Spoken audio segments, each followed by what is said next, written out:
Ag PhD full episodes and more are now available on Acres TV, the newest ag platform connecting you to fields of information. Look for us on watchacrestv.com.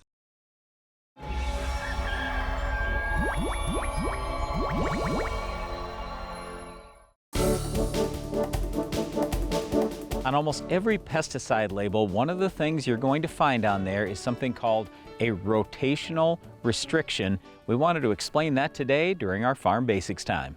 Anytime farmers are using a herbicide, they're concerned about killing a weed for this year. But does that herbicide have some lingering effects in the soil? How long will it last in the soil that could impact a future crop? For example, on our farm, we've done a lot of corn and soybean rotations. So one year we plant corn, the next year we plant beans. Well, in corn, we're probably trying to kill some broadleaf weeds out there. When Brian and I were growing up, it was cocklebur and sunflower and black nightshade and some of these tough broadleaf weeds. Well, all of a sudden, we've got a broadleaf crop here in year 2. If we used a herbicide that lingered for multiple years in the soil, we could damage the next year's soybeans. So that's what a rotational restriction is for. Now, one of the most important things to understand is this. Killing residual is whole different than enough residual to slightly damage a crop. What I mean by that is this. You might say even a month after a herbicide is applied, oh, it's not killing all the weeds anymore. Okay, so it's gone. No, there's still going to be some left. If it hurts even 3% of our yield next year, that's a problem.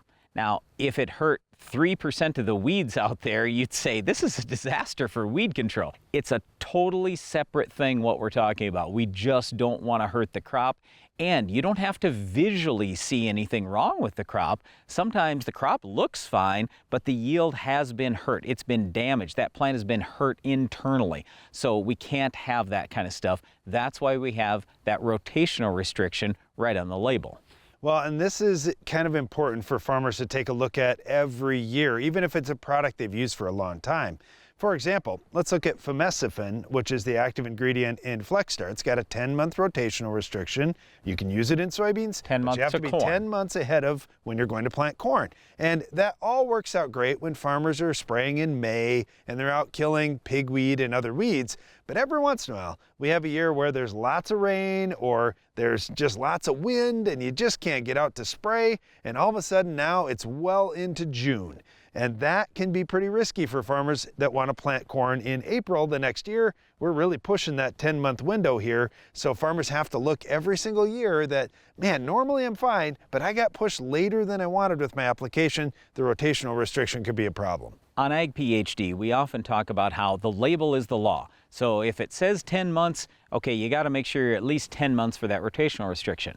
But on top of that, you've got to use some common sense. If you've had a drought year, if everything has gone wrong on your farm and your soil's not able to break down that herbicide properly, maybe you want to stretch that 10 months to 12 or 14. Let's say you're way up north and it's really cold, plus it's dry. Well, now you aren't going to break down that herbicide as quickly. So we're always going to tell people in colder, drier areas, hey, we got to look at the rotational restriction, but I might want to extend it by a few months just to be on the safe side. Yeah, you need plenty of heat, moisture, lots of microbial activity in your soil to break down herbicides.